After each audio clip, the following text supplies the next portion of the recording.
नमस्कार। आपका एक बार फिर से समग्र आध्यात्मिक चिंतन नामक YouTube चैनल पे बहुत बहुत स्वागत है। कृष्णाय वासुदेवाय हरे परमात्मने प्रणतः क्लेश नाशाय गोविंदाय नमो नमः। आज सीता नवमी का बहुत शुभ दिन है। आज माता सीता जी का जन्म मिथिला में हुआ था। कहते हैं भगवान से 7 वर्ष 1 महीने, भगवान श्री राम से 7 वर्ष 1 महीने छोटी थी।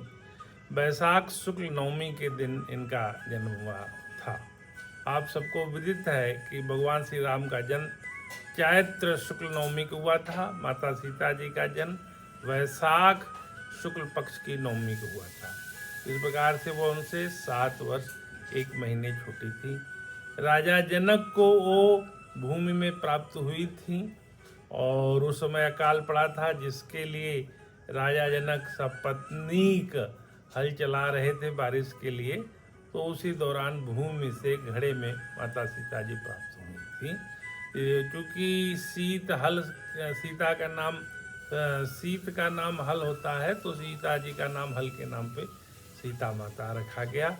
उनका जन्म स्थान अब आज के युग में जो स्थान है वो नेपाल में है। वैसे पूर्व काल में वो मिथिला प्रदेश बोला जाता था, तो इस तरह से वो नेपाल में है। तो जगत जननी माँ जगदम्बा सीता का जन्मदिन आपके जीवन में सुखद हो, सुखदायी हो। और उन्होंने अपने जीवन काल में बड़ा ही कठिन जीवन जिया है। जन्म से लेके अंत काल तक उनका संघर्षमय जीवन ही रहा है। वो जब उनकी शादी हुई भगवान से, फिर आई, फिर वन गमन हुआ, वन गमन के बाद सीता हरण हुआ, फिर आई, फिर उनको पुनः जाना पड़ा वाल्मीकि आश्रम में, जहाँ पर कि लव कुश का जन्म हुआ। और अंतकाल में वो जमीन में ही फिर समाहित हो गई। जमीन से ही पैदा हुई थी और जमीन में ही समाहित हो गई। उनका सीता समाहित स्थल उत्तर प्रदेश के भदोही जिले में सीतामढ़ी नामक स्थान पे है। मेरे को वहाँ जाने का अवसर मिला है।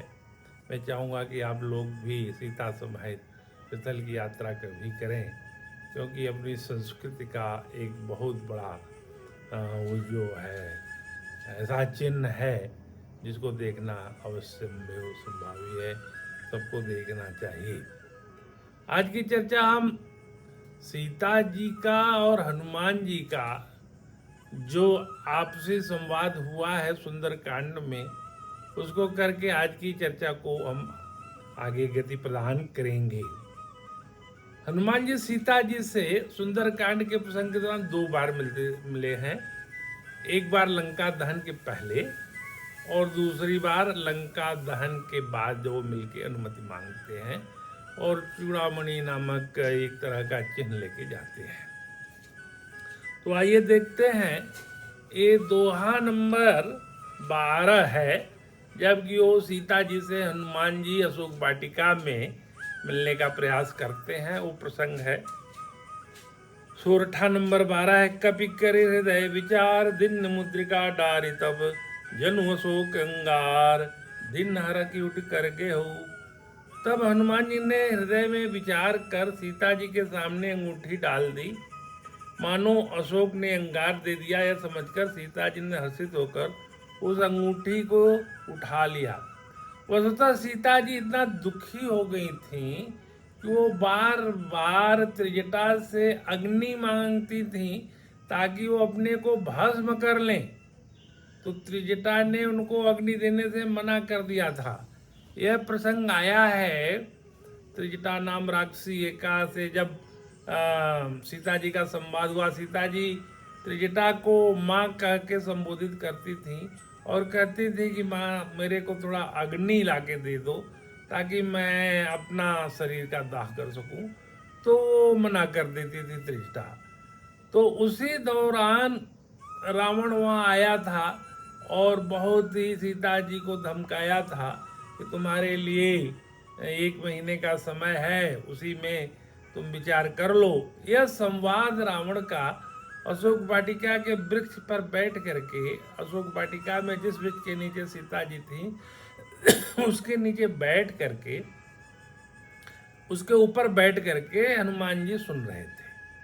अब उचित समय जानकर फिर उन्होंने मुद्रिका को सीता जी के सामने गिरा दिया। तब देखी मुद्रिका मनोहर राम नाम अंकित अति सुंदर। तो उस मुद्रिका को सीता जी ने देखा जिस पर कि भगवान राम का नाम अंकित था, तो वो जान गई कि ये तो वही मुद्रिका है।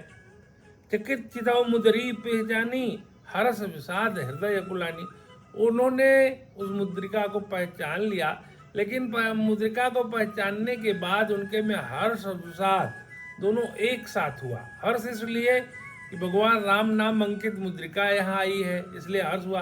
विषाद ये हुआ कि भगवान राम नाम अंकित यह मुद्रिका कैसे किसी दूसरे को प्राप्त हो गई। उनके मन में तमाम शंकाएं उत्पन्न हुई, इससे उनके मन में विषाद उत्पन्न हुआ। तो हर्ष और विषाद दोनों एक साथ हो सके। और उसके आगे की चौपाई इस बात को स्पष्ट भी कर रही है, जीत को सके अजय रघुराई, माया ते अस रच नहीं जाई। अजय रघुराई, भगवान श्री राम अजय हैं, उनको कौन जीत सकता है। और माया से ऐसे सुंदर मुद्रिका की तो रचना हो ही नहीं सकती। तो ये दोनों बातें सुन के माँ सीता के मन में विषाद भी उत्पन्न हुआ और हर्ष भी उत्पन्न हुआ। सीता मन विचार कर नाना, मधुर बजर बोले हनुमाना। सीता जी के मन में इस तरह के तमाम विचार उत्पन्न हो रहे थे कि हनुमान जी ने वृक्ष के ऊपर से ही अपना मधुर वचन बोला। रामचंद्र गुण बरने लागा, सुनते ही सीता कर दुख भागा। वो भगवान राम क्या भजन करने लगे। यह सुन करके माँ सीता के मन में हर्ष उत्पन्न हुआ, उनका दुख दूर हुआ। लागी सुए सवन मन लाई, आदि उनसे सब कथा सुनाई। हनुमान जी के भजन को अत्यंत प्रेम भाव से सुनने लगी। सौरा मित जय कथा सुनाई, कई सो भगत होठ किन भाई। तब हनुमंत निकट चल गई, फिर बैठी मन विस्मय। तब हनुमान जी सीता जी के पास जाके उपस्थित हो गए और अपना परिचय इस प्रकार देते हैं, रामदूत मैं मातु जानकी, सत्य शपथ करुणा निधान की। ये बड़ी विशिष्ट चौपाई है। इसकी व्याख्या में जो बातें आई हैं उसको मैं यहाँ उद्घाटित करना चाहता हूँ कि उन्होंने अपना परिचय दिया कि हे माता, मैं भगवान राम का दूत हूँ, मैं करुणा निधान की शपथ लेके ये बात करता हूँ। यहाँ करुणा निधान शब्द जो है एक कोड है, ये वो नाम है जिस नाम से माता सीता प्रभु श्री राम को संबोधित करते थे। तो उन्होंने ही बताया था कि जाना मुद्रिका दे करके फिर मेरा नाम करुणा निधान बोलना, तब वो जान जाएंगे। एक कोड वर्ड जब उन्होंने कहा सत्य शपथ करुणा निधान की, तो माता को यह मुद्रिका माँ तुम्हें आनी, दिन राम तुम कह सैदानी। ये मुद्रिका माता जी मैं लाया हूँ और इसको पहचान के रूप में भगवान श्री प्रभु श्री राम ने हमें दिया है। नर बानर संकों कैसे, कही कथा भई संगति जैसे।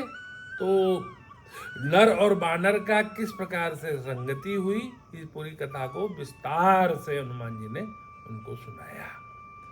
तो जब भी हम रामचरितमानस के सुंदर कांड में प्रवेश करते हैं तो पाते हैं कि उस समय की जो कहानियाँ थी और उसमें जो तमाम तरह के प्रसंग हैं उनके पीछे भी बहुत सारे भेद थे, जिसको तुलसीदास जी ने इन चौपाइयों के माध्यम से उद्घाटित किया है। हमारे जीवन में भी, सामान्य जीवन में भी, जब कोई आदमी कोई दूत बन करके एकाएक आपके सामने आएगा तो आपको जरूर शंका होंगी। और सीता जी तो उस वातावरण में ही थी कि दिन प्रतिदिन वो मायावी राक्षसों के बीच में तमाम तरह के मायावी प्रकरणों से जूझती थी। तो उनका विस्मय होना, अचंभित होना स्वाभाविक था। इसलिए वो जो मुद्रिका थी एक तरह का प्रतीक चिन्ह थी, पहचान थी। और जो नाम करुणानिधान था वो भी एक तरह का गुप्त नाम था, जो कि माता सीता और भगवान प्रभु श्री राम ही जानते थे, जिसको भगवान ने हनुमान जी को कह के भेजा था। तो ये दूत का जो संवाद है ये बड़ा ही मार्मिक ही है और बड़ा ही सटीक भी है, ताकि उनके ऊपर माता सीता को भरोसा भी हो जाता है कि कैसे इस दूत पे विश्वास किया जाए। तो उस विश्वसनीयता को बात करके जब हम आगे बढ़ते हैं, तब आगे जो बातें होती हैं संवाद रूप में, वो एक हाल चाल की बातें हैं कि प्रभु श्री राम कैसे हैं। तो हनुमान जी सब उनको बताते हैं। रघुपति कर संदेश अब सुनो जन्नी दर धीर, अस कही कपि गदगद बयु भरे बिलोचन नीर। तो उन्होंने भगवान श्री राम का, प्रभु श्री राम का संदेश माता सीता को सुनाया है। वो बड़े विस्तार से है। तो वो बातें सुंदरकांड की चर्चा में पहले आ चुकी हैं लेकिन माता सीता फिर उनको आशीर्वाद देती हैं। अजर अमर गुण निधि सुत हो, करहूँ बहुत रघुनायक छेहु, करहूँ कृपा प्रभु अस सुनि काना, निर्भय प्रेम मगन हनुमाना। माता सीता ने ही हनुमान जी को अपना पुत्र मान करके उनको अजर और अमर होने का बहुत ही सुंदर आशीर्वाद दिया था, जिसके लिए आज भी हनुमान जी अयोध्या हनुमानगढ़ी में विराजमान है। और उनके बारे में कहा जाता है कि वो त्रेता युग में उत्पन्न होकर द्वापर युग में भी रहे, वस्तुतः अर्जुन के रथ पे भी थे द्वापर युग में, और कलयुग के अंत तक रहेंगे। वो कलयुग के एकमात्र जीवित देवता हैं। इसलिए भगवान राम के दूत के रूप में आज भी वो विद्यमान है। और सारी जहाँ पे राम चर्चा होती है, भगवान राम की चर्चा होती है, कहा जाता है कि वहाँ पर वो उपस्थित होते हैं। तुलसीदास जी को भी वो मिले थे और उन्होंने ही तुलसीदास जी को पूरी राम कथा का कथानक चित्रण बड़े विस्तार से किया। और कहते हैं कि एक एक लाइन उन्होंने बोल करके उनको सुनाई थी। तो इस चर्चा को हम भगवान हनुमान जी की चर्चा मान करके आगे सुनते हैं। तो उसके बाद वो लंका दहन कर आते हैं, फिर मिलते हैं। वो प्रसंग 26वें दोहे में आता है इस प्रकार, पूछ बुझाई खोई श्रम, दरी लघु रूप बहोरी, जनक सुधा के आगे ठाण कहु कर जो। लंका दहन करने के बाद समुद्र में कूद पड़ते हैं और अपना पूछ में लगी आग को बुझा करके फिर वो माता सीता के सामने प्रकट हो जाते हैं। मात मोहि दीजिए कोई चिन्हा, जैसे रघुनायक मोहि दिन। दूत का यह कर्तव्य है, कोई पहचान लेके जाए और कोई पहचान लेके आए। यह दूत का कर्तव्य है। राजनीति में दूत का कर्तव्य माना जाता है। तो वहां से वो मुद्रिका लेके आए थे, यहाँ माता से फिर पहचान स्वरूप कुछ मांगा। चूड़ामणि उतारे तब दयऊ, हरक समेत पहुंच लो। तब माता सीता ने चूड़ामणि निकाल करके उनको दिया। चूड़ामणि एक जो है ज्वेलरी होती है, एक आभूषण होता है जो कि पहना जाता है नारियों द्वारा। तो उसको निकाल के माता सीता ने उनको दिया, जिसको पहचान स्वरूप में ले करके हनुमान जी चल दी। अब यहाँ विचारणी है कि जाते समय वो मुद्रिका लेके गए थे, आते समय वहां से चूड़ामणि ला के आए थे। फिर रोतात हस पोट प्रगाना, सब प्रकार प्रभु पूरन कामा। और माता सीता हनुमान जी से कहती हैं कि मेरा प्रभु श्री राम को प्रणाम कहना और कहना कि मेरा कार्य वो पूर्ण करें। दीन दयाल विरध संभारी, हर उनाथ मम संकट भारी। एक कष्ट से उबरने के लिए बड़ी सुंदर चौपाई है। जिस किसी को भी कष्ट हो तो अगर इस चौपाई का पठन पाठन करे, मनन करे, चिंतन करे, भगवान के चरणों में निवेदित करे, तो उसका कल्याण होता है। तो माता सीता ने भगवान को स्मरण करके हनुमान जी से कहा कि उनसे कहना मैं बड़े संकट में हूँ, और उनसे कहना कि अपने विरध को संभालें।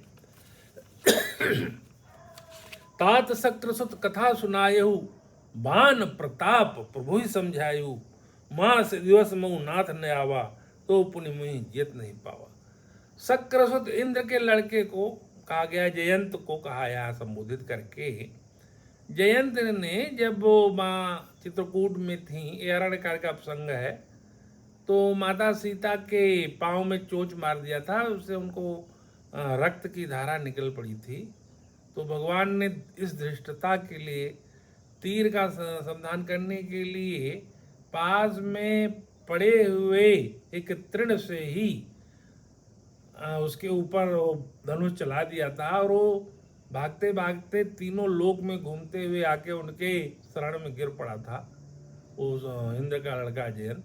उसी प्रसंग को माता सुना करके कहती हैं कि एक चोट मार देने से भगवान ने जयंत को जो है ऐसा दंड दिया कि वो तीनों लोक में घूमता हुआ व्याकुल होकर बेचैन हुआ, कोई उसकी रक्षा नहीं कर पाया, और अंततः आके उनके चरणों में गिर पड़ा, तब उसकी रक्षा हुई।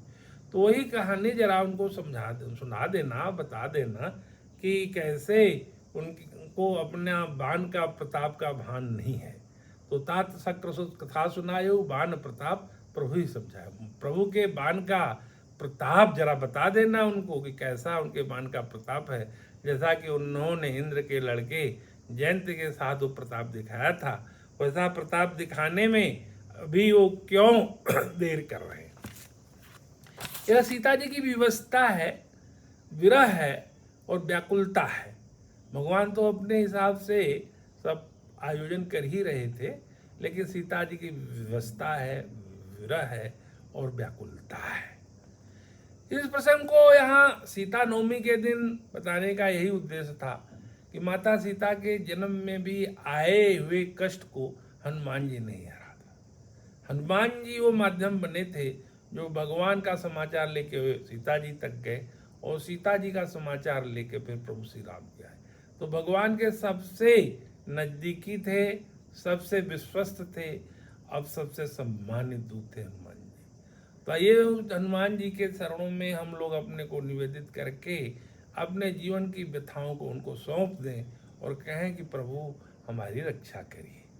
आज के दिन हम जब भी कोई चर्चा करते हैं इस प्रसंग में, तो उसमें गीता की कही हुई बातों को जरूर ले आते हैं, और चूंकि गीता भी इसी से उपजी हुई है और तमाम गीता की बातें सुंदर कांड में भी आई हुई हैं, तो गीता कर्मवाद के सिद्धांत का प्रतिपादन करती है। और यहाँ यह बता देना समीचीन होगा कि हम लोग अनेकों जन्मों में अनेकों बार मानव बने होंगे, अनेकों बार स्वर्ग की यात्रा किए होंगे, अनेकों बार स्वर्ग से भी वापस आए होंगे। ये जन्म जन्म का चक्कर है जो कि मनुष्य की योनि में आकर के फिर हम अपने उद्देश्य से भटक जाते हैं। इसमें यह बता देना समीचीन होगा कि जब राजसूय यज्ञ हो रहा था तो भगवान श्री कृष्ण और अर्जुन बैठे हुए थे, तो चींटी का जो बड़ा रूप होता है उसको चींटा कहते हैं। एक चींटा 3 पांव से अन्न के कण को लेकर के बेचारा लंगड़ाते हुए जा रहा था। उसकी इस दशा को देखकर अर्जुन ने भगवान श्री कृष्ण से कहा कि हे प्रभु, इसको क्यों इतना कष्ट है? अगर ये 4 पांव होता तो ठीक से बेचारा चल फिर लेता, अपना अन्न का भी भोजन कर लेता। तो भगवान श्री कृष्ण ने अर्जुन को कहा, अर्जुन तुम इसको नहीं जानते हो, यह जीव 14 बार इंद्र बन चुका है और इस जन्म में फिर गिर करके इस योनि में चींटा को प्राप्त हुआ है। तो तुम क्या जानते हो, ये अपने कर्म फल को भोग चुका है, 14 बार इंद्र बन चुका है और इस जन्म में चींटा बन गया है। तो जो जीव 14 बार और इंद्र मतलब देवताओं का राजा बन चुका है, तो इसीलिए गीता में लिखा है, छीड़े पूड़े मर्त लोकं विशंति, पुण्य क्षीण होने पे आदमी फिर मृत्यु लोक आ जाता है, तो स्वर्ग जाता है और उसका जो संचित कर्म खत्म हो जाता है तो फिर आ जाता है। तो हम आप भी संचित कर्म का पूरा भंडार लिए बैठे हैं, और कुछ अच्छे कर्म थे तो इस जन्म में मानव का जन्म मिला था, प्रारब्ध बन गया था अवसर, और अभी संचित कर्म का स्टॉक पड़ा है, और क्रियमाण का भी नया स्टॉक, नई फसल तैयार है, जो कि जाके फिर हमारे गोडाउन में रख दी जाएगी। अच्छे बुरे कर्म के हिसाब से चित्रगुप्त फिर नया जन्म दे देंगे। तो ये जब हम कर्म करते हैं तो ये सोच लें कि हम जो है कर्म फल को कभी नकार नहीं सकते, कर्म फल को हमेशा भोगना ही पड़ता है, जैसा कि उदाहरण में भगवान कृष्ण ने अर्जुन को बताया। बहुत बड़े राजा थे, राजा नहुस, जो